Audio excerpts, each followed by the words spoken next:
Hello YouTube, this is Navalus67. I'm bringing you another G.I. Joe The Rise of Cobra review. This is probably going to be my last review for the evening. I'll have more reviews up for you guys tomorrow.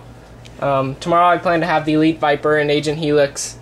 And I'll throw another one in there by tomorrow too. Don't know which other figure I'll use yet, but you guys will get another 3 reviews tomorrow.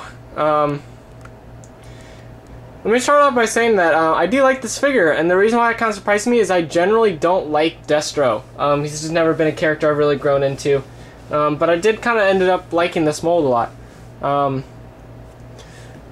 He kind of serves the purpose I think you should use. Comes with the monstrous oversized rocket launcher. This one I'm not digging too much just because I think it's even just way too inhumanly big. Boom fires. Although it is kind of cool because it's got kind of a flame rocket. It's got the most detailed rocket out of all of them. But whatever. I still think they're cool. It's my least favorite out of them.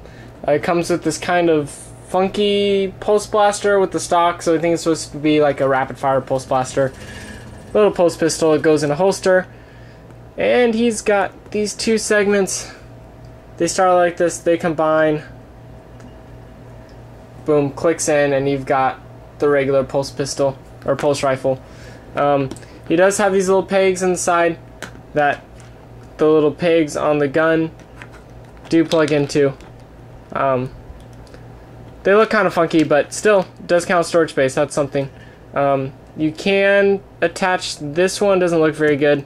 This is probably his weakest of the accessories because this stock, as you can see here, when I kind of have to wrestle to get it in, and he kind of holds it off to the side and angled. Blah blah blah. Whatever.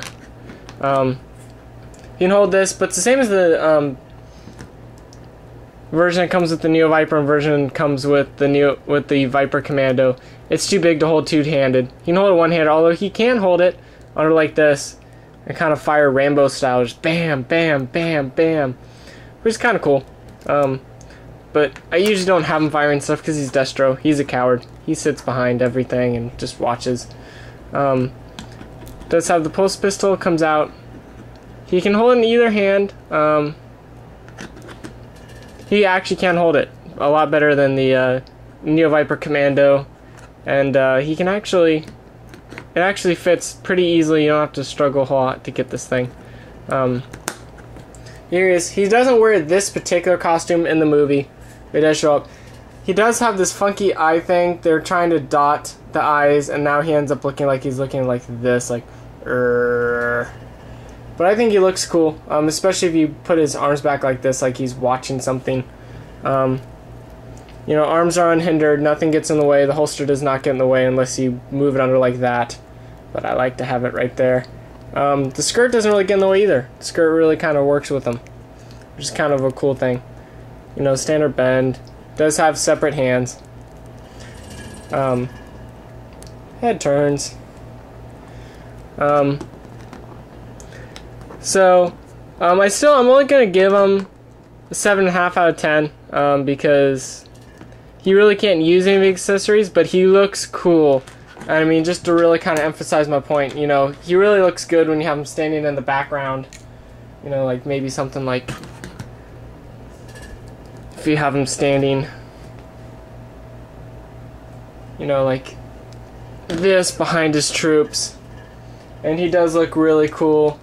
If we start expanding this here, maybe doing something closer like this. So yeah, I'll give Destro a 7.5 out of 10. He is kind of a cool figure, but the fact that I can't really use his accessories is a bit of a downside. But this is Navalus67. I'm signing out, YouTube.